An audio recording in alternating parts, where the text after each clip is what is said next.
Capítulo 5. Estructurados por la herencia, cambiados por el medio. Haga lo que haga un hombre, antes debe hacerlo con la mente, cuya maquinaria es el cerebro. La mente solo puede hacer aquello para lo que el cerebro esté capacitado, así que todo hombre debe descubrir qué tipo de cerebro posee antes de poder comprender su propio comportamiento. Gay Gaerluce y Julius Segal. En comparación con muchas otras disciplinas, la neurología, la ciencia que estudia el cerebro, está en pañales, con poco más de 100 años en su haber. Eso no quiere decir, no obstante, que los científicos y filósofos no se hayan planteado la naturaleza del cerebro, de la mente y de los pensamientos durante mucho más tiempo. En la época de la antigua Grecia, las mentes privilegiadas ya postulaban grandes teorías acerca del origen y la naturaleza de la conciencia. Tan solo cuando el progreso de la tecnología nos ha permitido ver cómo y qué partes del cerebro se ponen en marcha durante tareas específicas, ha florecido la verdadera neurología. Hemos realizado grandes avances en el estudio de la anatomía y el funcionamiento cerebral, aunque aún quedan muchas preguntas cruciales sin responder. Una de esas preguntas clave, ¿nacemos con la mente en blanco?, nos lleva de regreso hasta Aristóteles. Según este renombrado filósofo griego, el cerebro de un recién nacido era como una página en blanco o tabula rasa. Según su teoría, los humanos llegamos al mundo con un cerebro que no ha registrado experiencias y que, por lo tanto, no es más que una página en blanco en la que comenzamos a escribir el diario de nuestra vida. Aristóteles creía que comenzábamos a escribir en esa página, a desarrollarnos como personas, cuando utilizamos por primera vez los sentidos para interactuar con el medio. No hay nada en la mente que no haya pasado primero por nuestros sentidos, afirmó, y esa idea ha imperado en toda la civilización occidental durante casi 2000 años. Al parecer, Aristóteles pasó un tiempo observando a los recién nacidos. Minutos después de nacer, los bebés giran la cabeza hacia el estímulo de un sonido. ¿Qué es lo que los hace comportarse como si hubiera algo a lo que mirar si todavía no han visto el mundo? El hecho de que los recién nacidos demuestren asombrosas capacidades perceptivas sugiere que la genética y los factores biológicos ya están grabados en el cerebro como patrones preexistentes de circuitos neuronales. En otras palabras, los humanos nacen con circuitos cerebrales en funcionamiento que pueden provocar comportamientos específicos a partir del estímulo adecuado. Otro ejemplo del mapeo neurológico preestablecido del cerebro se encuentra en el centro del lenguaje, localizado en el lado izquierdo del cerebro. Cuando un niño escucha a su madre hablar de forma repetida, este estímulo auditivo activa un tejido preinstalado en su centro del lenguaje. Este territorio se desarrollará más tarde para convertirse en el lugar donde se almacenará y procesará el lenguaje. Para ser justos con Aristóteles, hemos de admitir que tenía razón al decir que reunimos información de nuestro entorno a través de los sentidos, y que estos juegan un papel fundamental en el desarrollo de la mente. Pero, como ya hemos visto, las partes del cerebro ya están diseñadas para varios aspectos de la conciencia y procesamos esos sentidos dentro del marco de un cerebro que está genéticamente prediseñado. En lugar de una página en blanco, el punto de partida de nuestra vida como seres humanos incluye tanto rasgos genéticos universales como la herencia individual procedente de nuestros padres. Pero somos mucho más de lo que indica nuestro potencial genético. Puede que el cerebro esté predeterminado por la genética, pero después será sometido a la estimulación del medio, a través del cual aprendemos y experimentamos. Antes de embarcarnos en una exploración más a fondo de las distintas influencias que moldean nuestro cerebro, volvamos a esa página no tan blanca que es el cerebro de un niño. ¿Cómo se desarrolla el cerebro y qué puede enseñarnos sobre nosotros mismos? Desarrollo cerebral.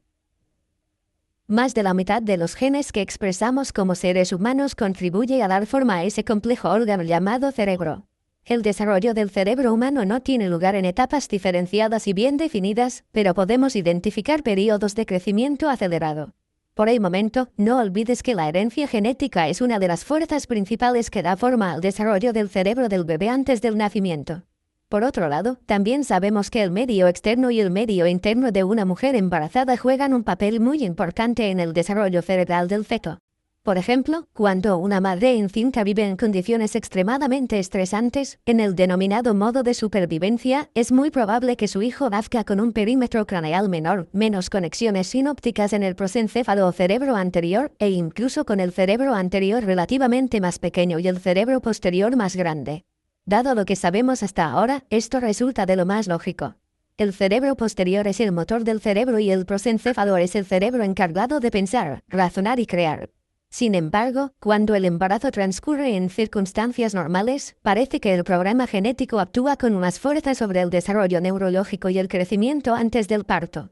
Después del nacimiento, tanto la genética como el medio influyen en el desarrollo del cerebro del bebé.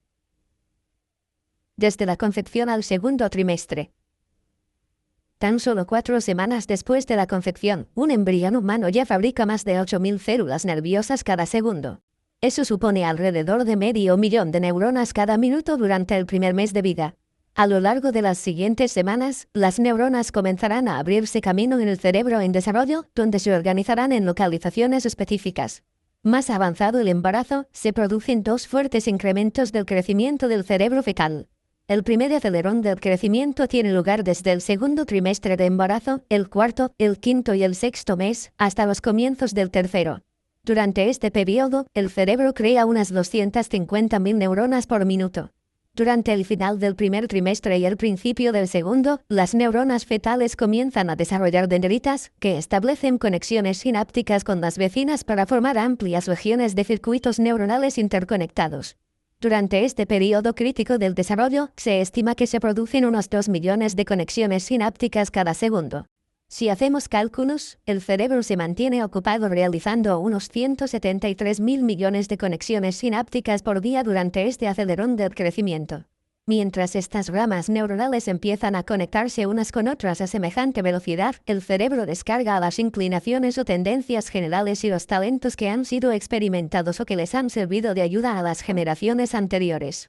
La herencia genética del bebé dirige la formación del diseño tridimensional del tejido neurológico que se convertirá en su primer patrón neuronal. Como ya vimos en el capítulo 3, en lugar de conectarse de forma lineal, las neuronas forman conexiones sinápticas con la forma de los modelos de los átomos. Una inteligencia innata comienza a dar forma a la arquitectura cerebral, que servirá de soporte para las funciones del cerebro, la mente y la conciencia. Dadas todas esas sinapsis, resulta difícil creer la teoría de la página en blanco. Tercer trimestre. El segundo incremento del crecimiento comienza en el tercer trimestre de embarazo, el séptimo, el octavo y el noveno mes, y continúa después del nacimiento, hasta los 6 o 12 meses aproximadamente. Durante este periodo se produce un enorme incremento en el número total de células nerviosas. A lo largo del tercer trimestre, el cerebro fetal desarrolla y perfecciona todas las estructuras o regiones que formarán el cerebro adulto y que diferenciarán el cerebro humano del de otras especies, incluyendo todos los pliegues y depresiones descritos en el capítulo 4. El entramado inicial del cerebro se establece sólidamente durante este segundo acelerón del crecimiento neurológico. De hecho, en este periodo, el bebé posee más células cerebrales y más conexiones sinápticas de las que jamás volverá a tener durante la vida adulta. Estos son, en esencia, las materias primas con las que el niño empezará el proceso de aprendizaje y cambio que continuaría durante toda su vida.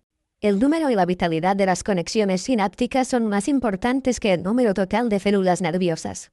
Porque, como ahora ya sabemos, la densidad y la complejidad de las conexiones dendríticas permiten un mayor desarrollo cerebral, enriquecen el aprendizaje práctico e intelectual, mejoran las capacidades y aumentan la memoria permanente.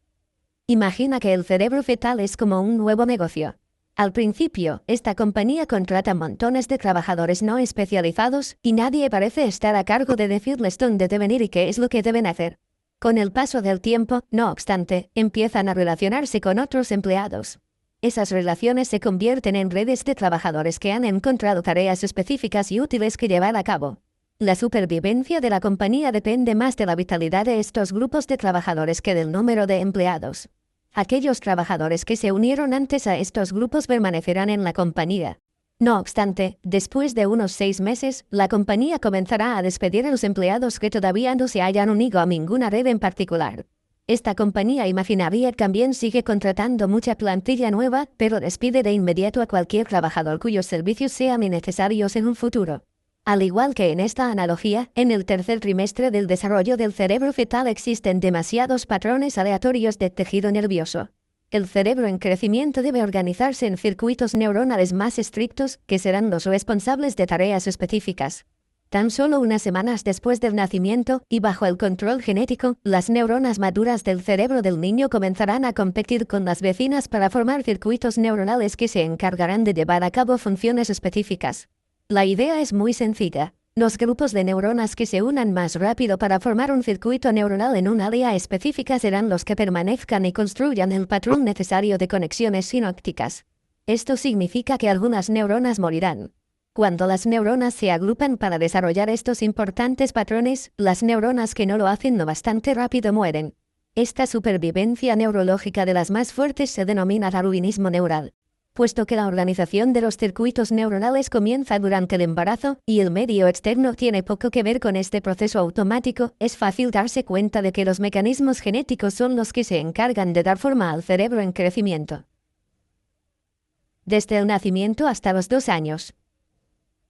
Después del nacimiento del niño, alrededor del 67% de las calorías que consume se utilizan para nutrir su cerebro en crecimiento.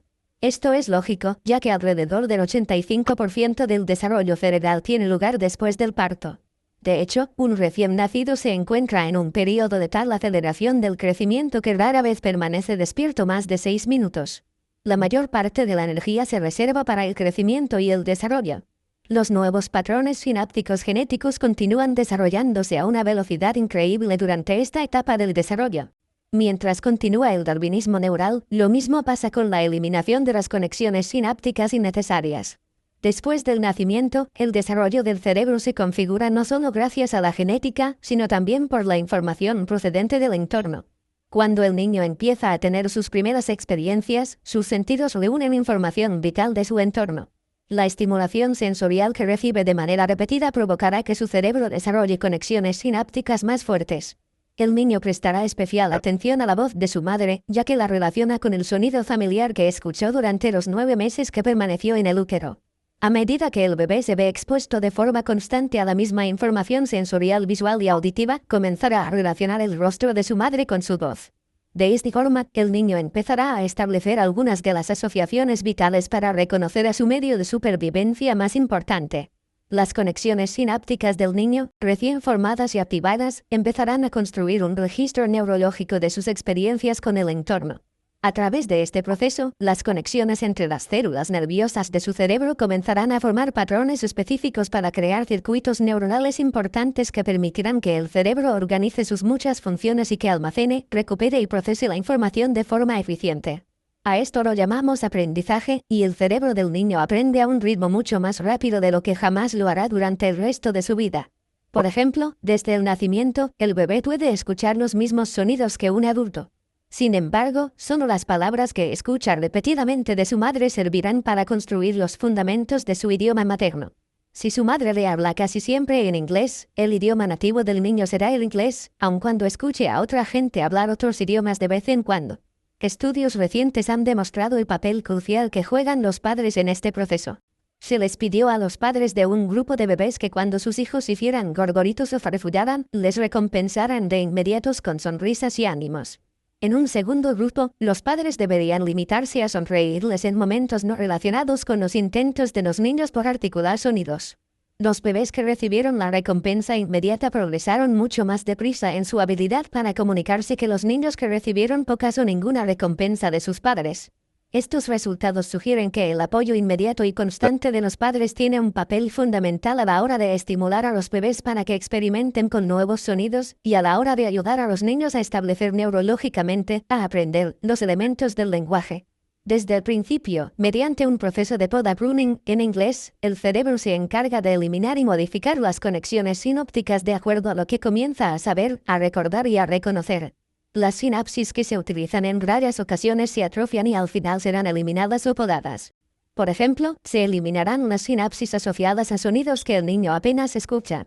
Muchos padres que han adoptado a niños menores de 2 años procedentes de otros países se han quedado atónitos al comprobar lo rápido que sus hijos aprenden el nuevo idioma, aunque olvidarán su lengua nativa a la misma velocidad si ningún miembro de su nueva familia la habla. Durante el desarrollo del cuerpo y del cerebro del niño, los acelerones del crecimiento y los cambios en el desarrollo tienen lugar en ciertas etapas críticas independientes del entorno. Según esto, cuando un niño muy pequeño contempla los rostros de los que lo rodean, quizás solo vea imágenes en blanco y negro y formas vagas. A medida que los programas genéticos llevan más allá el desarrollo cerebral, sus circuitos neuronales se perfeccionan y el resultado final es una percepción visual mejorada. Para simplificar, digamos que el proceso de desarrollo estimula el despliegue de los circuitos neuronales, independientemente de los estímulos del medio. A medida que la genética perfecciona nuestros sentidos y que el cerebro crece, podemos procesar mayores cantidades de datos procedentes del entorno y, en consecuencia, aprender más cosas sobre nuestro mundo. Una vez que un ser humano llega al mundo, su crecimiento comienza a tomar forma a través de este complicado y equitativo baile entre la genética y el entorno, entre la herencia y el medio, respectivamente. Primera infancia. A la edad de 2 años, el cerebro humano está cerca de alcanzar el tamaño, el peso y el número de células que tendrá de adulto. La mayoría de las neuronas continúa multiplicándose durante el segundo año de vida. En algunas partes del cerebro, como el cerebelo, las células nerviosas continúan multiplicándose y dividiéndose hasta la edad adulta. Parece que es también a esta edad cuando se tiene un mayor número de conexiones en el neocórtex. A los 2 años comienzan a desarrollarse los circuitos del lóbulo frontal. No obstante, el lóbulo frontal no acaba de desarrollarse según el programa genético hasta alrededor de los 25 años. La eliminación selectiva de la sinapsis comienza antes de los 2 años y continúa para cambiar el cerebro aún más, basándose sobre todo en las experiencias repetidas y en las influencias genéticas. Cuando se alcanzan los 3 años, el cerebro del niño ha formado alrededor de 1 billón de conexiones sinápticas, más o menos el doble de las que existen en un adulto normal. Desde la pubertad hasta la década de los 20. Otro de los incrementos rápidos del desarrollo ocurre genéticamente en la pubertad, cuando el cerebro realiza otro sprint necesario que se corresponde con el crecimiento acelerado y los cambios corporales. En su mayoría, los cambios químicos y hormonales correspondientes originarán cambios estructurales en el cerebro, independientemente del entorno. Durante la adolescencia, por ejemplo, las redes neurales relacionadas con los centros emocionales del mesencéfalo, sobre todo de la amígdala, se activan y desarrollan. En este dinámico periodo, es común ver un incremento general del neocórtex que tiene lugar a los 12 años en los niños y a los 11 en las niñas. También más o menos a los 11 años, el cerebro parece eliminar una vez más los circuitos neuronales inútiles a un ritmo más rápido. Tras esta explosión masiva del crecimiento neuronal, el proceso de disminución de las conexiones nerviosas continúa hasta la década de los 20. Teniendo en cuenta que cada vez que el cerebro cambia se produce un incremento en la percepción consciente, es decir, en nuestra capacidad para aprender, recordar y dar un sentido al yo, es lógico que durante esta etapa del desarrollo cerebral muchos adolescentes luchen con tantas ganas por sus nuevas creencias y por su nueva identidad. En esta etapa final, se aplica un orden jerárquico en la maduración del cerebro. Las primeras áreas en finalizar su desarrollo son la corteza sensorial y la corteza motora, que están relacionadas con la vista, el oído, las sensaciones y el movimiento. Después, los lóbulos parietales terminan su periodo de desarrollo con el mapeo de los últimos patrones del lenguaje y la orientación espacial. La última región del cerebro en completar su desarrollo es la corteza prefrontal, el área responsable de todas las funciones ejecutivas, como prestar atención, formular y actuar según determinados propósitos, la planificación del futuro y la regulación del comportamiento. Esta es la parte del cerebro que tiene una mayor plasticidad, lo que significa que es la que tiene una mayor capacidad para realizar nuevas conexiones y para eliminar conexiones antiguas. Esta área tan reciente en la evolución es la que utilizamos para aprender, recordar y cambiarnos a nosotros mismos. La finalización del desarrollo del lóbulo frontal entre los 20 y los 30 años es el último ingrediente necesario para que el cerebro alcance la madurez de la edad adulta. Esta etapa de la especialización cerebral es lo que nos convierte en adultos. Durante la pubertad, tenemos fuertes impulsos sexuales, emociones intensas, comportamientos impulsivos, obsesiones adultas y niveles de energía por encima de lo normal. No obstante, el control de estos elementos no tiene lugar hasta que nos adentramos bien en la veintena y en algunas ocasiones después, ya que es el lóbulo frontal el que controla e inhibe estos impulsos y emociones. En pocas palabras, podemos pensar mejor y con más claridad entre los 25 y los 30 años que antes de esa edad. En una observación de lo más irónica, Jai Hier, del Instituto Nacional para la Salud Mental, resumió el dilema de la sociedad. A los 18 podemos votar y conducir un coche. Pero no se puede alquilar un coche hasta los 25. En términos de anatomía cerebral, los únicos que salen ganando son los que alquilan los coches. El cerebro ni siquiera se detiene ahí en cuestión de desarrollo. Hasta hace poco, muchos científicos consideraban esta etapa de crecimiento de la veintena como el final de la capacidad humana para desarrollar el cerebro. Lo cierto es que no somos tan rígidos o inamovibles como la ciencia creyó en su día. De hecho, el cerebro humano es extremadamente neuroplástico, lo que significa que mediante el aprendizaje continuo, las nuevas experiencias y la modificación de nuestro comportamiento, podemos volver a moldear y a dar forma a nuestro cerebro durante la edad adulta. Esto contradice las anteriores afirmaciones de que el cerebro se vuelve estable y completa su desarrollo en esta etapa de nuestra vida. Con estos conocimientos básicos sobre cómo moldean el cerebro nuestra herencia genética y las experiencias tempranas, ahora podemos profundizar más en las dos preguntas más importantes de esta cruzada por comprender las capacidades de nuestro cerebro. ¿Qué tiene en común mi cerebro con el cerebro de otras personas? ¿Cómo expresa mi cerebro la herencia genética que recibí de mis padres y que me convierte en un individuo único? Las cualidades que nos hacen humanos. Los miembros de cualquier especie animal comparten similares características físicas, conductuales y mentales debido a que la química y la anatomía estructural de sus sistemas cerebrales son muy parecidas. Por ejemplo, un gato doméstico o un gato de pura raza, un león o un lince, todos los felinos comparten ciertos rasgos y mantos característicos. Lo mismo se puede decir de nuestra especie, el Homo sapiens sapiens. Todos los humanos sin problemas físicos caminan erguidos, son bípedos y tienen pulgares oponibles. Aunque muchos animales ven el mundo en blanco y negro, los humanos vemos el mundo en color porque compartimos la misma capacidad neurológica para procesar los estímulos visuales. Comemos y digerimos los alimentos de la misma manera, compartimos ciclos de sueño comunes y hablamos alguna lengua. Cada uno de nosotros experimenta emociones y muestra expresiones faciales parecidas cuando se siente triste, alegre o enfadado. Como miembros de la especie humana, heredamos la capacidad de llevar a cabo razonamientos complejos. Todos mostramos características físicas, comportamientos y rasgos mentales similares e inherentes a nuestra especie, que es el modo que tiene la naturaleza de permitirnos disfrutar de intereses comunes como seres humanos. Estos, entre otros, son nuestros rasgos genéticos a largo plazo. En otras palabras, estructura y función están relacionadas en todas las especies. Las cualidades genéticas a largo plazo derivadas de nuestra herencia humana aseguran que todos los individuos sanos y normales nazcan con un cerebro virtualmente igual en cuanto a química y funcionamiento se refiere. Una vez más, este es un claro ejemplo de ese concepto científico que dice que la estructura es muy relevante para la función. Puesto que todos compartimos una estructura cerebral idéntica, tenemos las mismas funciones cerebrales. Puesto que también compartimos la misma estructura corporal general, el cuerpo humano, a través de las diversas experiencias en el entorno durante la evolución de nuestra especie, ha moldeado la estructura global del cerebro.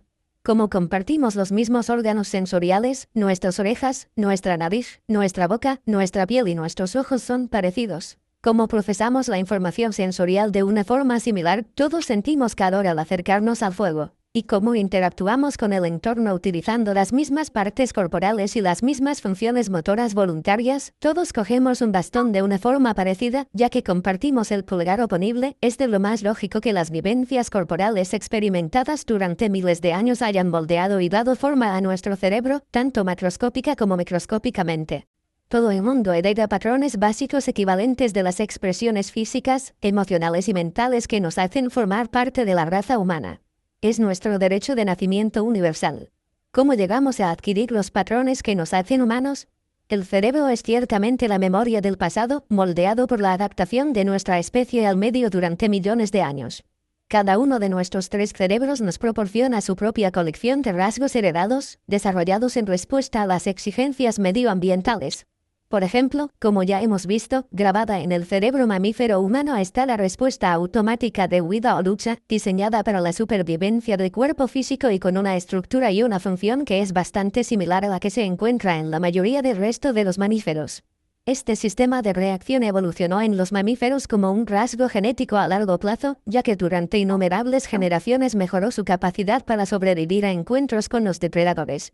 Durante toda la evolución posterior de nuestra especie, el neocórtex ha registrado la totalidad de nuestras experiencias aprendidas a lo largo de una eternidad de sucesos que ha codificado en su marco neurológico. Por ejemplo, ya hemos visto que en el interior del neocórtex hay patrones neuronales encargados de procesar nuestra capacidad para utilizar el lenguaje verbal. Este rasgo genético, que ha contribuido a nuestra supervivencia y al fortalecimiento de la especie, ha moldeado la estructura y la función del cerebro de hoy en día. Todos los seres humanos heredamos recuerdos genéticos codificados en nuestro sistema nervioso que son, en esencia, la plataforma de aprendizaje desde la que operamos como individuos contemporáneos. En esta explicación sobre los rasgos genéticos heredados, nos hemos centrado en las estructuras y características que compartimos todos los seres humanos. Puesto que todos los humanos tenemos manos, por ejemplo, existen ciertas experiencias y habilidades que todos tenemos en común. Si nuestras manos son un ejemplo de los rasgos genéticos a largo plazo que nos convierten en miembros de la misma especie, entonces nuestras huellas dactilares son el paradigma de los rasgos genéticos a corto plazo que nos otorgan la individualidad. Rasgos que nos hacen únicos. Cuando comenzamos a hablar sobre el desarrollo cerebral, dijimos que tanto la genética como el medio nos moldean como seres humanos individuales. Dado que todos los humanos poseemos una estructura cerebral similar y compartimos las principales características físicas, mentales y conductuales, ¿qué es lo que causa que nos comportemos y pensemos como individuos únicos desde el comienzo de nuestra vida? ¿Cómo se desarrolla el yo? ¿Por qué una persona posee rasgos de comportamiento extrovertido y agresivo cuando otra es tímida y nerviosa? ¿Por qué algunas personas tienen una destreza verbal sobresaliente, otras muestran un talento especial para el cálculo y otras destacan por su coordinación física? ¿Por qué son diferentes nuestra percepción del mundo, nuestras creencias, nuestros temas de interés, nuestros deseos y objetivos, nuestros estados emocionales y nuestra respuesta al estrés? ¿Qué factores producen esas variaciones individuales a las que nos referimos como rasgos genéticos a corto plazo entre los miembros de una misma especie? Dejando a un lado el impacto de las experiencias personales y el entorno, estas expresiones individuales de la naturaleza humana pueden ser, al menos en parte, el resultado de la combinación genética de un hombre y una mujer por medio del ADN. Esta mezcla reproductiva del material genético femenino y masculino crea un individuo que hereda rasgos genéticos a corto plazo de ambos donantes paternos. En otras palabras, a la larga nos convertiremos en nuestros padres. En realidad, no nacemos exactamente igual a ninguno de nuestros padres, ya que cada uno de nosotros hereda una combinación única del material genético de nuestros progenitores, incluyendo parte del código genético de los padres de nuestros padres y, posiblemente, de generaciones anteriores. Así pues, nuestros genes a corto plazo nos hacen únicos. Dada la increíble complejidad de las variables genéticas, las posibilidades de que los mismos padres creen un duplicado de algún individuo, excepto en el caso de los gemelos idénticos, son casi inexistentes. Y lo mismo puede decirse de todas las especies que intercambian su ADN y añaden la estructura genética exclusiva de cada individuo al banco de genes. Para describir en términos básicos cómo funciona este proceso hereditario a corto plazo, diré que heredamos genes específicos de ambos padres. Los genes fabrican proteínas en todas las células de nuestro cuerpo. Las células musculares crean proteínas musculares. Las células hepáticas fabrican proteínas hepáticas, y así sucesivamente. Todos los músculos, nuestros órganos internos, nuestros tejidos, huesos, dientes y órganos sensoriales replican sus células basándose en la información genética combinada que heredamos de nuestros progenitores. Por ejemplo, estamos familiarizados con las características físicas obvias que los padres transmiten a su descendencia, como el color del pelo, la altura o la complexión corporal. Para simplificar diremos que un complicado juego de variables decide qué rasgos en particular expresarás o no. No obstante, nuestra expresión individual no reside en los posibles parecidos con uno de nuestros padres, sino en los sutiles patrones de nuestras células nerviosas. El cerebro de cualquier ser humano tiene un patrón único derivado de las instrucciones del ADN de nuestros progenitores más próximos. Cada uno de nuestros padres, con su propia cuota de rasgos y habilidades particulares y sus emociones específicas, almacenó esta información en su cerebro mediante patrones de conexiones sinópticas o circuitos neuronales. Al parecer, nuestros padres nos transmitieron parte de su naturaleza y sus inclinaciones en forma de características genéticas a corto plazo. De hecho, es muy probable que hayamos heredado ciertas aptitudes y tendencias emocionales que nuestros padres han mostrado de manera frecuente, independientemente de dónde las consiguieran ellos. Por ejemplo, pongamos que tu madre tiene tendencia a hacerse la víctima. Si tu madre se aferra de forma repetida a pensamientos de sufrimiento, tanto mental como físicamente, enumera sin cesar sus quejas, echa la culpa a los demás de todo y es una maestra en el arte de poner excusas, es muy probable que tenga un patrón sinóptico equivalente a su mentalidad. Sus pensamientos recurrentes, sus experiencias y su constante actitud de victimismo han reforzado ese programa neurológico. Podemos suponer que el circuito neuronal de victimismo de tu madre contribuirá a lo que tú, o cualquiera de tus hermanos, podéis llegar a ser. Lo mismo podría valer con un cariz más positivo para el padre al que le gusta la música. Sus circuitos neuronales podrían transmitir a su descendencia la inclinación natural a tocar un instrumento musical. La práctica, las demostraciones y el repaso mental, combinados con los pensamientos repetitivos y las experiencias constantes, moldearán el cerebro de la misma manera a nivel microscópico. De hecho, es sabido que una parte del hemisferio izquierdo del cerebro llamada plano temporal es más grande en los músicos que en los que no lo son. Las agrupaciones de neuronas se conectan o vinculan entre sí para formar circuitos y crear posibles formas de pensamiento, de comportamiento, de sentimientos y de reacciones. Heredamos de ambos padres genes que dirigen específicamente la formación de células nerviosas en nuestro cerebro. Cuando estas células se replican, fabrican proteínas específicas que conforman la estructura de las neuronas. Antes de nacer, estos genes comienzan a dar órdenes para moldear los patrones iniciales según los cuales se conectarán nuestras células nerviosas. Alrededor del sexto mes de desarrollo uterino, el cerebro del niño sigue las instrucciones de la combinación genética única de sus padres para fijar los patrones predeterminados de las conexiones sinápticas. Para explicarlo de forma sencilla, diremos que a través de este proceso, las neuronas del niño comienzan a ensamblarse y a organizarse según el diseño aportado por la combinación genética de los progenitores. El diseño del mapa genético del niño se convierte en una composición única que le permite expresar combinaciones características de rasgos a corto plazo. Por tanto, podemos heredar algunas de las tendencias emocionales y conductuales de nuestros padres. Los patrones de circuitos neuronales más extensos son aquellos que proceden de los pensamientos y aptitudes más comunes, que crearán los circuitos más utilizados en el cerebro. Tenemos la inclinación a tener siempre pensamientos similares, a actuar de manera parecida y a mostrar estados emocionales semejantes a los de nuestros padres porque tal vez hayamos heredado sus pensamientos, sentimientos y aptitudes más repetitivas. Antes de que empieces a culpar o a agradecérselo a tus padres, piensa, espera. Aún nos queda mucho por descubrir. Al parecer, es muy posible que hayamos heredado alguno de los patrones neurológicos de nuestros padres.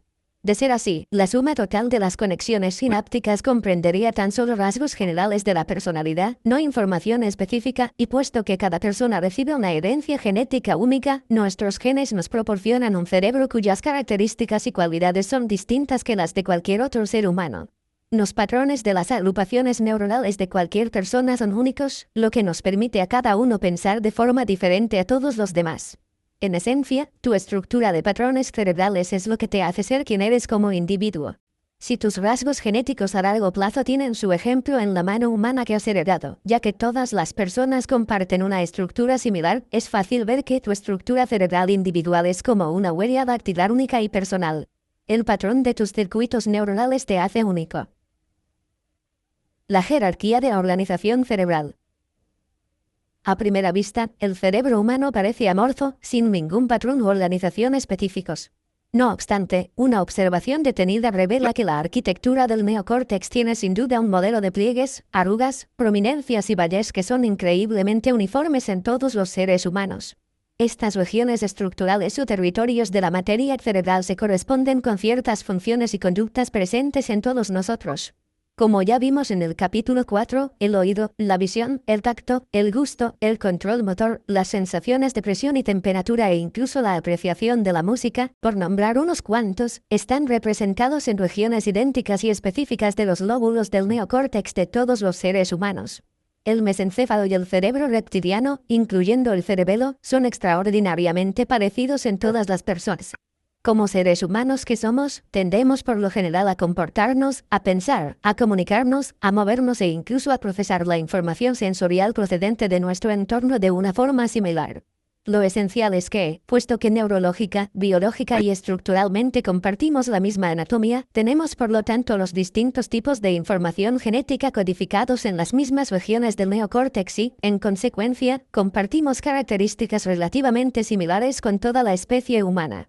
Ya en 1829 los científicos trataban de relacionar las regiones específicas del cerebro con capacidades funcionales. Sus intentos iniciales pasaron por analizar los numerosos relieves de la superficie del cráneo. Asociaron cada protuberancia en particular con algún impulso innato o habilidad cognitiva y llamaron a esas áreas según los rasgos específicos que presentaban, por ejemplo, el órgano de la alegría o el órgano de la agresividad. y una prominencia en particular de la superficie craneal era más grande en un individuo que en otro, estos investigadores le asignaban a esa zona más tejido cerebral. De acuerdo con este modelo, cada individuo tenía su propio mapa único. Fundado por Franz Gall, este arcaico sistema de mapeo se denominó frenología. La figura 5.1 muestra una imagen de la cabeza humana con las muchas regiones que cubren la superficie craneal, uno de los primeros intentos de compartimentación. Gracias a Dios, la frenología fracasó muy pronto. En su lugar, los científicos europeos comenzaron a estudiar el cerebro vivo mediante la experimentación en animales y la aplicación de electrodos de bajo voltaje en las distintas regiones del cerebro humano. Los neurólogos hicieron rápidos progresos alejados del modelo de Gall a la hora de determinar la zona del cerebro responsable de cada función. Alrededor de la misma época, el neurólogo francés Pierre-Paul Broca estudiaba el cerebro de los cadáveres que habían sufrido una pérdida del habla muy particular. Presentó al menos 8 de esos casos a la comunidad científica, identificando con exactitud la lesión que se repetía en la misma área del lóbulo frontal izquierdo. Esta región todavía se sigue llamando área de Broca. Eran los comienzos de la verdadera ciencia, pero se produjo cierta controversia cuando algunos dijeron que esto era una forma avanzada de frenología. No lo era. Podemos caracterizar estas regiones y subregiones del nuevo cerebro como módulos o compartimientos anatómicos localizados y preestablecidos. Vayamos del mayor a menor para pasar de los rasgos a largo plazo hasta los rasgos a corto plazo en el cerebro nuevo. Los hemisferios están divididos en lóbulos. Los lóbulos a su vez están divididos en regiones u franjas. Las regiones se fraccionan en subregiones llamadas compartimientos o módulos, y los compartimientos están constituidos por columnas de circuitos neuronales. Cuanto más descendemos hacia los niveles inferiores, más aumenta la individualidad. Para empezar, ¿por qué el cerebro está organizado en subregiones y compartimentos? Mientras nuestra especie evolucionaba a lo largo de millones de años de experiencias diversas, ciertas habilidades universales que demostraron mejorar las posibilidades de supervivencia se codificaron en la corteza cerebral en forma de circuitos de conexiones sinápticas. A estas comunidades neuronales se les asignaron funciones específicas comunes a todos los seres humanos. Por tanto, las distintas regiones geográficas del neocórtex se especializaron en funciones mentales, cognitivas, sensoriales y motoras. Nosotros procesamos los numerosos tipos de información sensorial procedente de nuestro entorno más o menos en los mismos territorios neuronales especializados. Durante milenios, estos patrones neuronales han pasado genéticamente a las nuevas generaciones. Organizados en las áreas corticales que denominamos subregiones y compartimentos, estas regiones y matas y estructuradas sirven como denominador común para las experiencias humanas y como punto de partida para nuestra propia evolución personal. De esta manera, los humanos estamos diseñados para percibir los estímulos medioambientales repetidos y familiares a los que, como especie, nos hemos visto expuestos durante millones de años. Hemos sido estructurados para procesar cierto tipo de información en compartimentos específicos del neocórtex, de manera que cada nueva generación de nuestra especie en desarrollo pueda experimentar lo que ya fue aprendido, almacenado y codificado en nuestras sinapsis y manifestado en nuestra expresión genética. Esto explica por qué las áreas específicas del homúnculo sensorial y motor existan como regiones preestablecidas relacionadas con nuestras habilidades actuales. Y también es la razón de que nuestra corteza auditiva pueda procesar cada fonema y de que nuestra visión se procese únicamente como una jerarquía de capacidades visuales. En todos y cada uno de los humanos, incluso los compartimentos distribuidos en distintas parcelas son extraordinariamente similares. Los compartimentos, como ahora sabemos, son agrupaciones especializadas de neuronas. Son tanto universales como individuales. Lo universal en los módulos es que todos, de manera innata, tenemos casi las mismas regiones de la corteza acotadas como centros de procesamiento de la información. Lo individual es la forma en que nosotros, como sujetos individuales, procesamos, refinamos y modificamos los distintos tipos de información en los sectores modulares de nuestro neocórtex, en comparación con otra persona. La original perspectiva de la compartimentación establece que estas regiones individuales que se encuentran en los lóbulos corticales están concretadas por ciertos límites y toman parte en escasas interacciones con otros compartimentos, sin importar lo cerca que estén. Cada compartimento fue ideado para operar como un territorio neurológico privado, por decirlo de alguna manera. Esta perspectiva ya ha sido superada. Los módulos neurológicos son altamente interactivos e independientes, no inmóviles y rígidos como se creyó en su día, ya que, por su propia naturaleza, las células nerviosas están capacitadas para conectarse y desconectarse de otras neuronas. Puesto que las neuronas y las redes neuronales pueden modificar su posición espacial, las subregiones de la corteza cerebral poseen zonas modulares fijas y zonas modulares móviles. ¿Qué es lo que origina que un módulo cambie sus límites geográficos? La maleabilidad de estas zonas depende, en su mayor parte, de nuestra capacidad para aprender y prestar atención. Existen algunas otras acotaciones a la idea de la compartimentación modular rígida.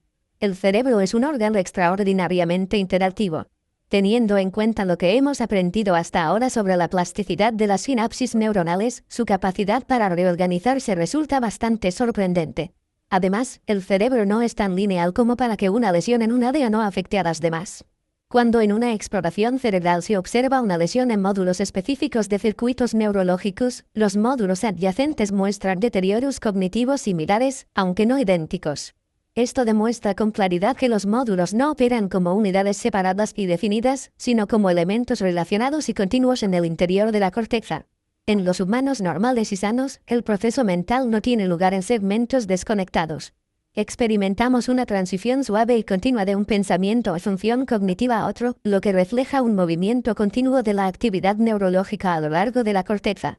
Imagina que coges una sábana de la cama y la sacudes para crear una onda tridimensional que se aleja del punto de propagación.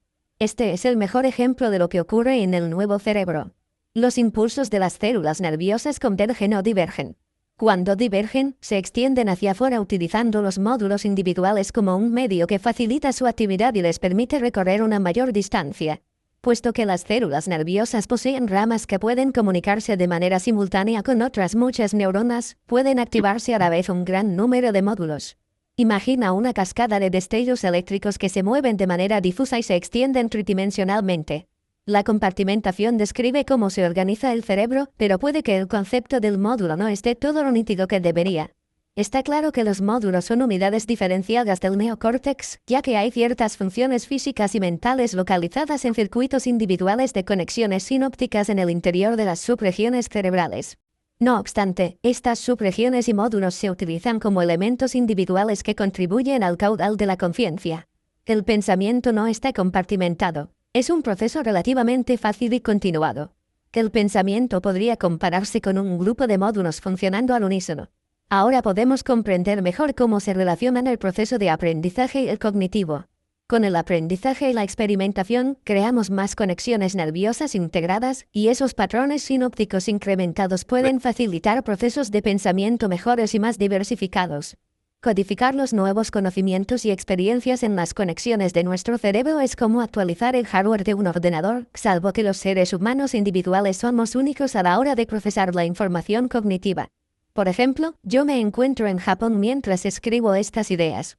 Estoy seguro de que si me pusiera a examinar cómo procesa la información mi cerebro basándose en cómo he aprendido a lo largo de mi vida, descubriría un patrón diferente de procesamiento neurológico que el de la típica persona japonesa que escribe caracteres simbólicos, lee de derecha a izquierda y de arriba a abajo, y habla por lo general más de un idioma.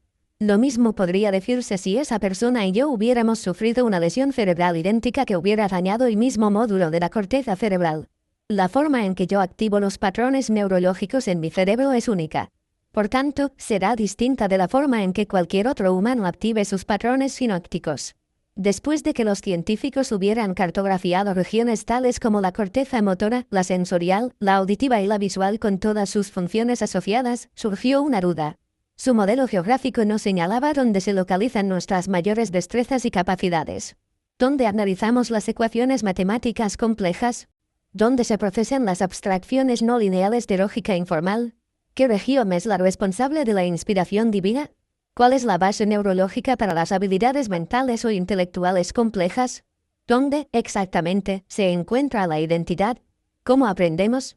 Tal vez las respuestas a estas preguntas no dependan de un examen lineal de los lóbulos individuales cuando trabajan de manera independiente, sino cuando lo hacen de esa manera global en que las subregiones de circuitos neuronales se coordinan para producir distintos niveles mentales. Hay muchos factores que controlan las formas que tienen las regiones cerebrales de aunar sus esfuerzos. Por ejemplo, los patrones, secuencias, combinaciones y el momento oportuno. La clave para entender cómo trabajan juntas las distintas áreas del cerebro para generar la mente es pensar en ellas como componentes de una orquesta sinfónica y no como instrumentos individuales.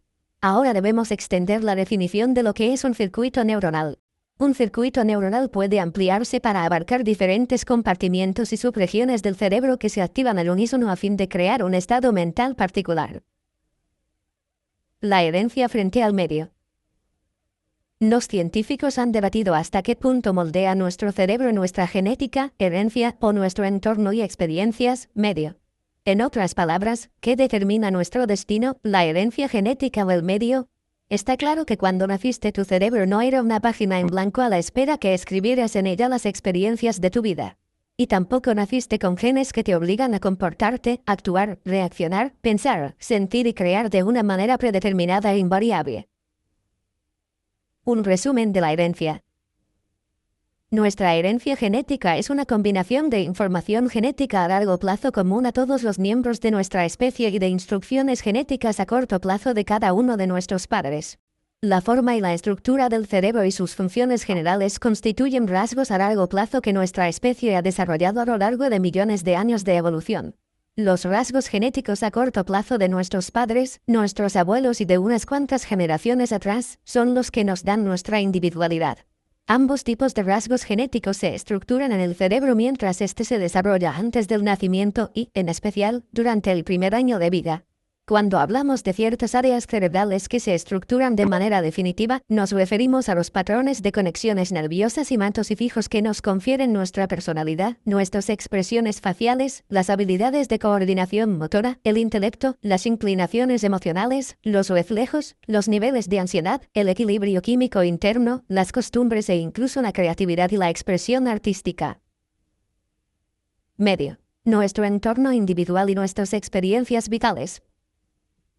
Además de nuestra herencia genética, lo que ha moldeado y dado forma a nuestro cerebro a lo largo de millones de años es lo que hemos aprendido y experimentado mediante la interacción con nuestro entorno, cómo hemos almacenado esa información y cómo se ha adaptado el cerebro. El medio también influye en nuestras experiencias vitales individuales, que se graban en el cerebro. Estudios recientes han puesto de manifiesto el impacto del medio y han señalado lo mucho que nos afectan las experiencias durante los primeros años de vida. Durante la primera década de nuestra existencia, los humanos creamos conexiones sinápticas en base a las experiencias derivadas del aprendizaje y de las lecciones básicas para el desarrollo. Las experiencias tempranas también moldean la formación de circuitos neuronales. Herencia a corto y largo plazo. La estructura del cerebro es una combinación de los rasgos genéticos, tanto a corto como a largo plazo, y de las experiencias aprendidas durante la vida. El cerebro no evoluciona debido a la herencia o al medio, sino por una importante interacción entre ambos. Las circunstancias del entorno también pueden desbaratar ciertos aspectos del potencial genético de una persona. Si un niño que todavía se encuentra en el útero tiene padres que son físicos, tal vez posea el potencial genético para un desarrollo intelectual superior. No obstante, si su madre se ve expuesta a drogas nocivas o experimenta graves situaciones de estrés durante el embarazo, el ambiente perjudicial del útero puede dar al traste con su diseño genético. O si un niño sufre desnutrición en los 2 primeros años de su desarrollo, tal vez no llegue a desarrollar la capacidad intelectual predeterminada por sus genes en un principio, ya que la nutrición inadecuada puede afectar de manera desfavorable el desarrollo del cerebro. Por otro lado, si un niño tiene una predisposición genética a la ansiedad y la timidez, puede superar esa condición con el apoyo de una familia cariñosa y ayuda psicológica. Algunos investigadores afirman que las conexiones sinápticas heredadas solo suponen un 50% de los rasgos de nuestra personalidad. Heredamos de los conocimientos, los patrones de pensamiento y los sentimientos de nuestros padres como los cimientos de lo que llegaremos a ser. Pero eso es solo el 50% de quienes somos. Los circuitos genéticos que heredamos no son más que la plataforma desde la que comenzamos la vida. A fin de que el cerebro aprenda nuevas cosas, no olvides que el aprendizaje lleva consigo la creación de nuevas conexiones sinápticas, es necesario que existan algunas conexiones con las que crear otras nuevas. Así pues, comenzamos nuestra vida con las conexiones heredadas y los recuerdos aprendidos de generaciones pasadas, y utilizamos esas conexiones como una base para fabricar otras nuevas. Puesto que los humanos nacemos con ciertos comportamientos, inclinaciones, rasgos y talentos que ya están grabados en los recuerdos de las generaciones anteriores, sobre todo aquellos que heredamos de nuestros padres, es lógico que lleguemos al mundo con circuitos a largo y corto plazo que definen quiénes somos. Si la naturaleza y el medio interactúan de manera continua, todo aquello que experimentamos en el entorno no hace más que desarrollar el yo. Cada vez aprendemos algo nuevo, forjamos conexiones neuronales adicionales propias y añadimos una nueva puntada al tapiz tridimensional de nuestro tejido nervioso, y nuestro yo cambia. Esta es la generosa manera que tiene la naturaleza de conceder a cada individuo un verdadero comienzo, pero con ciertos conocimientos ya integrados. Nacemos con cierta cantidad de conocimientos integrados en el cerebro con el fin de poder mantenernos al corriente del desarrollo evolutivo de nuestra especie. Añadir nuevas conexiones sinápticas a través de la compleja interacción entre el aprendizaje y las vivencias en el entorno ya es cosa de cada uno. Sin duda, según esto, si no aprendemos ni experimentamos nada nuevo, estaremos condenados a un destino genético bastante limitado, ya que solo activaremos los circuitos de la memoria genética de nuestros padres. Nuestros primeros estímulos. Es irónico que los primeros estímulos procedentes del medio a los que se ve expuesto un recién nacido proceden, por lo general, de sus padres, que comparten gran parte de los circuitos neurológicos de su hijo. Desde la infancia a la adolescencia, el niño moldeará su comportamiento a través de las interacciones sociales con la gente de su entorno basándose en lo que más estimulante le resulte. Esto es posible gracias a las neuronas espejo, un tipo de neurona cerebral que posibilita la imitación de la conducta. Cuando un niño observa ciertos rasgos, actos, reacciones emocionales e incluso costumbres que muestra alguno de sus padres o los dos, esta información puede ser justo la que necesitaba para activar los patrones neuronales preexistentes y para encaminarse hacia un estado mental predeterminado que podría durarle toda la vida.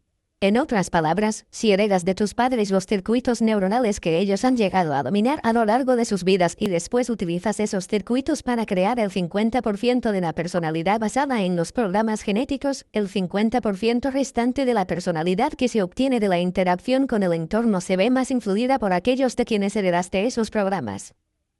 ¿Tiene tu individualidad alguna oportunidad? Estoy seguro de que esta es la razón por la que, en algunas antiguas escuelas de sabiduría, los niños eran apartados de sus padres a una temprana edad para estudiar entre las cimas de las montañas más altas del mundo. Es muy probable que los grandes maestros de la época comprendieran que esos niños poseían un extraordinario potencial genético y que si disponían de la oportunidad de instruirlos lejos de las influencias de sus familiares, tal vez tuvieran una buena oportunidad para convertirse en el alguien importante. Durante el desarrollo temprano del cerebro y también después, están en marcha dos extensos procesos simultáneos.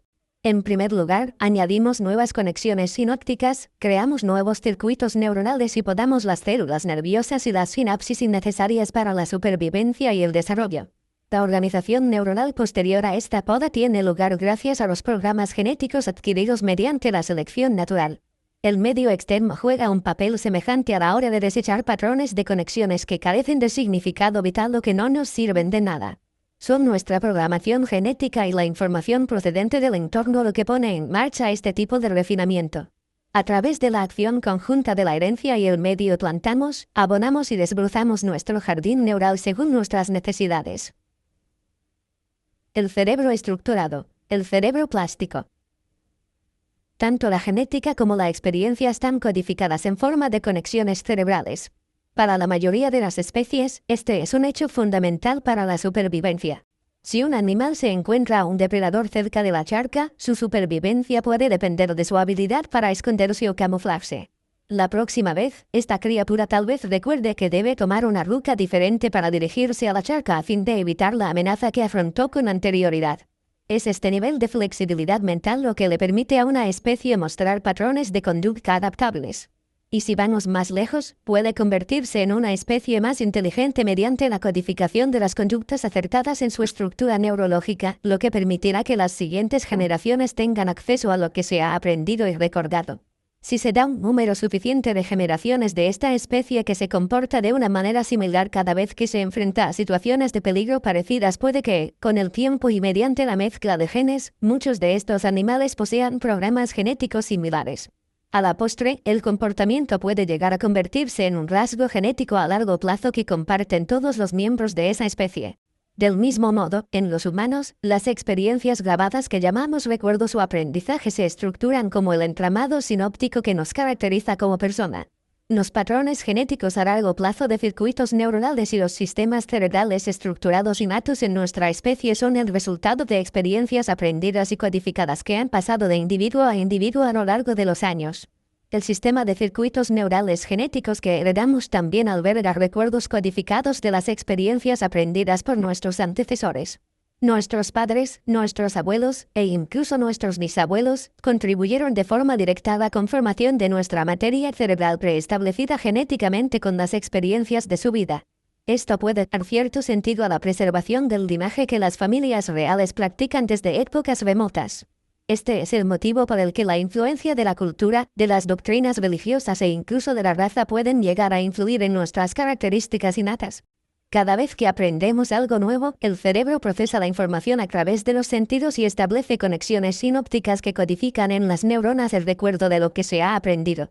Esto es muy importante, ya que pone rotundamente de manifiesto que tenemos la capacidad de adaptarnos a los estímulos de las influencias externas y modificar nuestro comportamiento de la forma correspondiente. Se opone de pleno a lo que yo llamo la neuroinmovilidad. La neuroplasticidad le confiere a nuestro cerebro la capacidad de cambiar su sistema de conexiones sinópticas. Es una característica innata y universal que nos otorga el privilegio de aprender de las experiencias en nuestro entorno a fin de que podamos cambiar nuestras acciones y modificar nuestro comportamiento para conseguir resultados más deseables.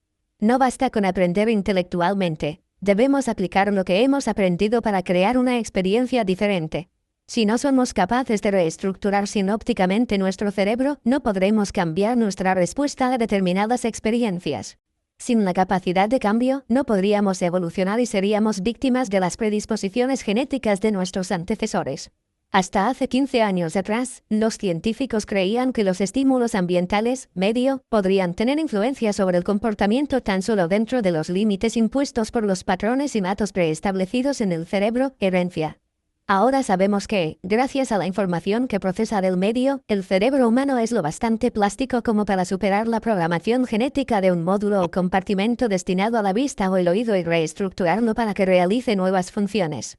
Si un área del cerebro pierde información medioambiental a causa del mal funcionamiento de uno de los órganos sensoriales, habrá otra región cerebral que compense esa pérdida de estímulos, siempre y cuando haya otro órgano sensorial disponible. Por ejemplo, la mayoría de nosotros hemos oído hablar de que una persona ciega desarrolla un oído más agudo e incrementa su percepción táctil. Lo que tal vez no sepan los que no se dedican a la ciencia es que en el cerebro de una persona ciega, la enorme región que se asigna normalmente a la corteza visual pasa a procesar sensaciones y sonidos. Los investigadores que vendaron los ojos a un grupo de individuos durante 5 días descubrieron que aun cuando no habían pasado más que 24 horas, las resonancias magnéticas funcionales ya mostraban explosiones de actividad en la corteza visual cuando estos sujetos llevaban a cabo tareas con sus dedos o incluso cuando escuchaban distintos ruidos o voces. Los científicos también pueden llevar a cabo una exploración cerebral en una persona con buena visión y observar el área de la corteza sensorial asignada a las sensaciones que experimentan con sus dedos. Cuando comparamos los resultados con la exploración de una persona ciega mientras utiliza los dedos para leer braille, descubrimos que los compartimentos activos en la corteza cerebral sensorial son mucho más amplios. Esto significa que, mediante la atención consciente y la repetición, el cerebro consigue una plasticidad suficiente como para comenzar a reasignar nuevas áreas para compensar el cambio en el tipo de estímulo. El hecho de que el cerebro de una persona ciega establezca nuevas conexiones dendríticas en la corteza visual para interpretar sonidos o sensaciones desafía el modelo del predeterminismo genético. En la ya anticuada visión de la organización neurológica, los compartimentos estructurados se consideraban territorios geográficos organizados e inamovibles. No obstante, numerosos estudios sobre plasticidad modular han demostrado que los circuitos neuronales que originalmente estaban confinados en una región pueden extender los límites de su campo de acción más allá de su territorio neurológico e introducirse en otros módulos. Por lo general, debe haber un truque del espacio existente para que tenga lugar un cambio semejante. Cuando una región de colonias neuronales se extiende para apoderarse de un nuevo territorio funcional, otras áreas se minimizan. Pongamos como ejemplo a una persona que lee braille y que lleva ciega mucho tiempo. Cuando esta persona lee, utiliza el dedo índice de una mano. Mientras recorre los relieves de la superficie del papel con el dedo, sus receptores sensoriales detectan la información que sus ojos no pueden ver. El dedo índice, que ya de por sí posee una enorme cantidad de receptores, tiene un módulo asociado en la corteza que tiene un tamaño enorme en comparación con otras áreas. Cuando hablábamos de la corteza sensorial y del homúnculo, referenciado en el capítulo 4, dijimos que ese hombrecillo tenía unas proporciones tan diferentes a las de un ser humano normal porque representaba las zonas según su sensibilidad. Algunos de los módulos de la corteza disponen de más espacio porque las áreas corporales con las que están relacionados tienen más sensibilidad y más responsabilidad a la hora de detectar información sensorial de su entorno. Los investigadores han utilizado las exploraciones cerebrales para comparar a lectores de braille expertos e inexpertos según el tamaño de la corteza sensorial que se activa cuando utilizan el dedo índice para leer. En los lectores de braille expertos, las imágenes mostraban que el módulo asignado al dedo índice era, cuando se activaba, mucho mayor que en los inexpertos. Como podrás suponer, que el módulo de corteza sensorial que aumenta de tamaño en los lectores de braille es mayor tan solo en el lado del cerebro que se corresponde con el dedo índice que más utilizan, ya sea el izquierdo o el derecho. Los estímulos repetidos aplicados en esa pequeña zona de piel de la yema del dedo índice han creado una zona de gran tamaño en el área somatosensorial del neocórtex. En otras palabras, puesto que la mente de un lector experto se ha concentrado repetidamente en ese sector de apenas 1 centímetro de la yema del dedo, que el módulo asociado que procesa la información procedente del dedo índice se ha apropiado de los territorios vecinos. Cuando esto ocurre, los módulos correspondientes a las partes del cuerpo que menos se utilizan para interpretar datos sensoriales, como la palma de la mano o el antebrazo, pierden parte de su territorio. Los circuitos neuronales asignados a módulos específicos pueden llegar incluso a encargarse del trabajo de otros módulos. Pongamos como ejemplo a los lectores de braille que utilizan 3 dedos en lugar de 1 para procesar los datos sensoriales. Los 3 dedos reciben a la vez los mismos estímulos sensoriales, una y otra vez. ¿Qué ocurre con los módulos que se asignaron genéticamente en un principio a esa zona de la corteza somatosensorial?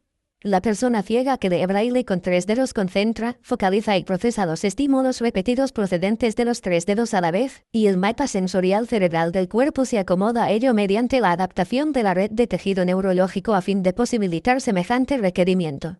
Aunque cualquiera de los 3 dedos tendría por lo general su propio módulo correspondiente de neuronas en la corteza sensorial, estas células nerviosas se unen entre sí para crear una región sensorial de mayor tamaño que engloba los 3 dedos. Cuando un lector de braille que utiliza los 3 dedos recibe estímulos táctiles de solo uno de ellos, las células nerviosas de la corteza sensorial asignada a los otros 2 dedos también se activan. El cerebro no sabe interpretar qué dedo es el que está recibiendo el estímulo, ya que los módulos que antes estaban separados se encuentran ahora integrados en una única zona de gran tamaño de la corteza sensorial. Las células nerviosas que se activan juntas continuamente, al final se estructuran juntas. Los patrones sinópticos de las células nerviosas asignadas a un rasgo específico pueden modificarse, incluso en el interior de áreas modulares existentes. Las conexiones neuronales del interior de un módulo pueden volverse tan refinadas y complejas que la persona mostrará un elevado nivel de sensibilidad o habilidades extraordinarias. Por ejemplo, cuando un afinador de pianos desarrolla su oído a través del aprendizaje repetitivo y una instrucción experta, la reacción precisa después de escuchar los sonidos adecuados una y otra vez, llega un momento en el que ya no necesita de ningún instrumento para evaluar su trabajo. La repetición constante de sus esfuerzos le permite distinguir sonidos tan agudos que la mayoría ni siquiera llegaríamos a oírlos. El afinador de piano con muchos años de práctica, al final perfecciona hasta tal grado los circuitos neuronales de su corteza auditiva que su entramado es muchísimo más intrincado que el de los circuitos neuronales correspondientes del resto de la población. También podemos observar la neuroplasticidad en funcionamiento cuando la cantidad de información sensorial recibida supera la capacidad de los sectores preestablecidos genéticamente en el cerebro. En otras palabras, cuanto más usemos uno de nuestros sentidos, más territorio de la corteza sensorial se le asignará para que procese la información recibida. Un ejemplo típico es que los resultados de las autopsias demuestran que la gente que ha trabajado con pequeños aparatos de reparación, como mecanógrafos o como operarios de maquinaria, desarrollan circuitos neuronales complejos en las áreas motoras corticales asignadas a los movimientos de las manos y de los dedos en mucha mayor proporción que en las áreas cerebrales asociadas a otras partes del cuerpo. En estudios posteriores, los mismos investigadores demostraron que cuanta más educación reciba una persona, mayor serán la complejidad, el enrevesamiento y el número de conexiones sinópticas existentes en el área del lenguaje del cerebro. Lo que aprendemos, y cómo recordamos lo que aprendemos, establece lo que somos. Tal y como dijo Buda, todo lo que somos es el resultado de lo que hemos pensado. Desbaratemos aún más el mito de la estructura fija. La plasticidad neuronal reorganiza compartimentos. Ahora sabemos que gran parte de la corteza está organizada y cartografiada en compartimentos específicos y asignados a distintas percepciones, como la de las sensaciones, y a otros sentidos y habilidades. Puesto que la mayoría de las neuronas cerebrales están instaladas y formateadas desde que empezamos a caminar, resulta lógico pensar que a lo largo del resto de nuestras vidas, las redes neuronales de la corteza motora y la sensorial deberían estar fijadas en un lugar permanente y mantenerse siempre en módulos bien delimitados para llevar a cabo su función predeterminada. Pero eso no es necesariamente cierto. Existe una enfermedad congénita conocida como sindactilia en la que los individuos nacen con los dedos unidos entre sí. En los casos graves, a estas personas les resulta imposible mover un dedo sin mover todos los demás. Deben utilizar sus manos sin la destreza que proporciona tener un dedo individual como control, de manera que el placer de tener 5 dedos queda reducido a toscos movimientos de la mano, en su mayoría de asimiento o agarre. Si observáramos el mapa sensorial o motor del cerebro en individuos con esta enfermedad, ¿veríamos el mismo que en una persona normal? No. En este síndrome, debido a que la mano y los dedos funcionan como una única unidad, el cerebro jamás llega a crear territorios separados para cada dedo, así que solo existe una zona de la corteza asignada a la mano y los dedos en conjunto. En la exploración cerebral de una persona que padece sindactilia, cuando el sujeto mueve un dedo, todos los demás se mueven también y por tanto se activa una región de la corteza motora mucho más extensa que la que se activaría en una persona sin esta anomalía. En otras palabras, cuando las personas con dedos fusionados mueven la mano y los dedos, se activa toda la zona del cerebro asignada a los movimientos de la mano y los dedos. Las células nerviosas relacionadas con los dedos se activan todas a la vez y, por tanto, se estructuran juntas. ¿Es el cerebro lo bastante plástico como para cambiar si se solucionara el problema de estos individuos? Si la organización del cerebro se debiera únicamente a factores genéticos, se producirían pocos cambios en caso de que los dedos pudieran separarse. Hace bastantes años, los cirujanos desarrollaron una técnica para separar los dedos de las personas que nacían con este síndrome, de manera que los pacientes podían mover los dedos de forma independiente. ¿Te imaginas lo que ocurría en el cerebro cuando se aplicaba esta cirugía correctiva? Tal y como salieron las cosas, resultó que el cerebro se adaptó con facilidad a los nuevos dedos de la mano. En cuestión de semanas después de la operación, el cerebro le asignó a cada dedo su propio territorio neurológico. Puesto que las funciones de la mano y los dedos habían cambiado, el cerebro cambió también su estructuración. El modelo cerebral de compartimentos preasignados, estrictamente organizados e inamovibles, fue derrocado. Las células nerviosas que una vez se activaron juntas al unísono cuando los dedos estaban fusionados comenzaron a hacerlo de manera independiente. Cuando cada dedo adquirió un nuevo nivel de destreza, las neuronas cerebrales asociadas a los movimientos de la mano en general se reorganizaron en compartimentos específicos para cada dedo. Las células nerviosas asignadas a los dedos fusionados dejaron de activarse juntas y, por tanto, dejaron también de estructurarse juntas. ¿Qué significado tiene esto para nosotros? Pues que tal vez nuestro cerebro no cambie nunca a lo largo de nuestra vida adulta porque tendemos a hacer el mismo tipo de cosas, a seguir las mismas rutinas, y esto envía siempre el mismo tipo de estímulos a nuestro encéfalo. Si cambiamos nuestra forma de hacer las cosas, nuestro cerebro cambiará también. Estructurados por la herencia. Cuando hablamos de algo estructurado nos referimos a que ese algo ya está establecido en su lugar cuando nacemos, preparado para activarse en respuesta a los requerimientos genéticos o a un estímulo del medio. Los circuitos neuronales estructurados son programas automáticos y, una vez que se activan, requieren poco o ningún esfuerzo consciente para ponerse en marcha. De igual modo, una vez que se activan los programas estructurados, se requiere un enorme esfuerzo consciente para desconectarlos, y no siempre es posible hacerlo. También, cuando decimos que una función particular está estructurada nos referimos a que hay pocas posibilidades de cambiar el sistema de circuitos cerebrales asignado a esa función o a que costará un tremendo esfuerzo cambiarlo. También significa que si una red neuronal estructurada se lesiona, existen pocas esperanzas de que se recupere. Si la estructura resulta dañada, dividida o se rompe, o si la estructura nunca llegó a crearse, resulta muy difícil cambiar o, en ciertos casos, imposible. Pero aunque es cierto que gran parte del cerebro está estructurada de una manera definida y que unas regiones del cerebro son más estables que otras, la investigación mencionada en los capítulos anteriores demostró que, en realidad, da la instrucción y las reacciones precisas, la estructuración del cerebro es mucho menos fija de lo que se creía. El tronco del encéfalo y el cerebelo, el primer cerebro, y el mesencéfalo, el segundo cerebro, tienen una estructura más fija que el neocórtex. puesto que tanto el primero como el segundo cerebro evolucionaron antes, albergan recuerdos más antiguos que en su mayoría se han convertido en circuitos permanentes. Sus agrupaciones neuronales tienen conexiones sinápticas más fuertes, ya que estos patrones tienen más tiempo y se han utilizado con más frecuencia. Estos circuitos neuronales se perpetúan para el uso de futuras generaciones, ya que han servido de mucha ayuda durante mucho tiempo. Dado que el neocórtex es la parte del cerebro más reciente para la mayoría de las especies, entre las que se incluye la humana, tiene pocos programas preestructurados. El lóbulo frontal es el menos estructurado de todos, ya que es nuestro avance evolutivo más reciente. El neocórtex es más maleable porque sirve como plataforma para la percepción consciente, la memoria y el aprendizaje. Nos da la capacidad de pensar, de actuar y de elegir, y recuerda también lo que hemos aprendido. Es el área donde desarrollamos nuevas conexiones sinápticas y modificamos los circuitos neuronales existentes. De esta manera, el neocórtex se reestructura continuamente. Selección e instrucción. Mientras los científicos estudiaban cómo impacta la genética, la herencia y nuestro entorno medio en el cerebro, ha surgido una discusión acerca de cómo los procesos de selección e instrucción interactúan de manera similar e influyen en la forma en que manifestamos quiénes somos. El término selección describe cómo nos desarrollamos utilizando circuitos neuronales que ya se encuentran en nuestro cerebro. Con circuitos neuronales nos referimos a esos miles de millones de neuronas situadas en el neocórtex que se organizan en centenares de miles de patrones sinápticos heredados y preestablecidos que controlan la mayor parte del comportamiento humano. En otras palabras, seleccionamos algunos patrones preestablecidos de entre todos los que fueron aprendidos y registrados por nuestros progenitores. La premisa de la selección es que nos desarrollamos cuando esos circuitos neuronales preexistentes se activan, ya sea por causas genéticas o medioambientales. Por ejemplo, cuando un bebé sano y normal alcanza cierta etapa del desarrollo, comienza a gatear.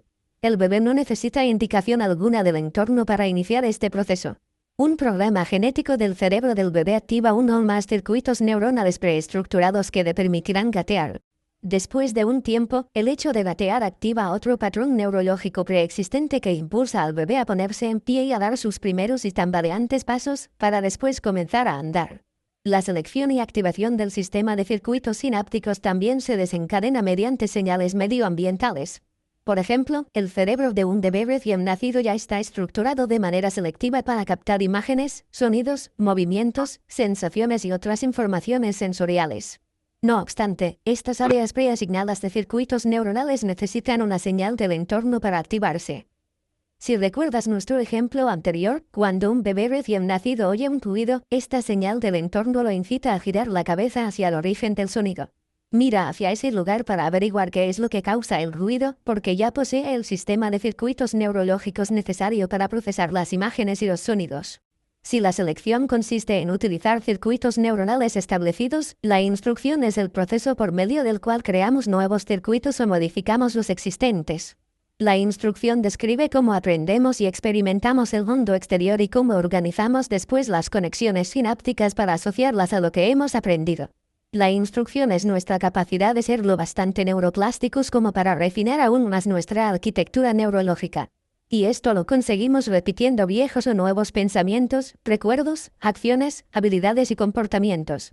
Los que hacemos de manera repetida, cómo lo hacemos, lo que aprendemos, lo que pensamos y lo que experimentamos crea y modifica las redes neurales que conforman lo que somos.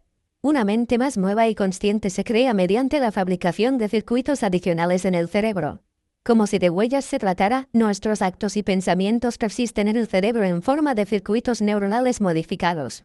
Por ejemplo, si te han enseñado durante años cómo tocar el violín, aprendiendo nuevas habilidades y después perfeccionándolas, las redes neurales preasignadas de tu cerebro que son responsables de tu destreza y tus capacidades motoras se harán más densas e intrincadas. La instrucción crea conexiones sinápticas más densas e intrincadas y puede extender el territorio designado para ciertos módulos. Una descripción precisa de cómo nos desarrollamos debe incluir tanto la selección como la instrucción. Para decirlo de manera sencilla, nacemos con patrones neurológicos preestablecidos que luego seleccionamos, ya sea por influencias del entorno o por un programa genético. A fin de modificarnos y perfeccionarnos aún más, podemos instruir a estas áreas seleccionadas mediante el aprendizaje, la modificación de la conducta o las nuevas experiencias. Como acabas de ver, ya tenemos áreas preasignadas en la corteza sensorial para los circuitos neuronales que procesan los movimientos de la mano y los dedos, selección, pero podemos mejorar esos circuitos mediante el aprendizaje y la práctica constante, instrucción. Comenzamos nuestra vida con patrones neurológicos innatos y después activamos y modificamos esos circuitos a través de las enseñanzas del medio que recibimos en forma de nuevas experiencias. Nosotros ya nos hemos desarrollado mediante la selección y la instrucción, pero estos procesos traen consigo una serie de intrigantes implicaciones para nuestro crecimiento futuro. Entre los circuitos neurológicos preasignados que heredamos al nacer hay áreas de tejido cerebral que permanecen latentes, sin utilizar. Sabemos esto porque durante la cirugía cerebral en pacientes adultos pueden eliminarse millones de neuronas sin alterar siquiera la personalidad o la función sensorial del enfermo. Así pues, es razonable pensar que en un paciente adulto, las señales genéticas terminaron hace tiempo su misión de activar los patrones neuronales preexistentes, tal y como observamos en un bebé que comienza a gatear. Así pues, las neuronas que extirpan los cirujanos sin consecuencias obvias pueden indicar que todo cerebro humano contiene patrones estructurados latentes de células nerviosas. ¿Representan estas redes neurales latentes regiones del potencial humano aún sin descubrir? ¿Podría la selección activar estas áreas latentes? ¿Podríamos activar, desarrollar y perfeccionar estas zonas neurológicas con los debidos conocimientos y la instrucción apropiada? ¿Podríamos ocupar o activar esas regiones a fin de alcanzar un nuevo y más elevado estado mental? De ser así, podríamos estar frente a nuestro futuro evolutivo, y nuestro cerebro sería un registro de ese futuro también, y no solo del pasado.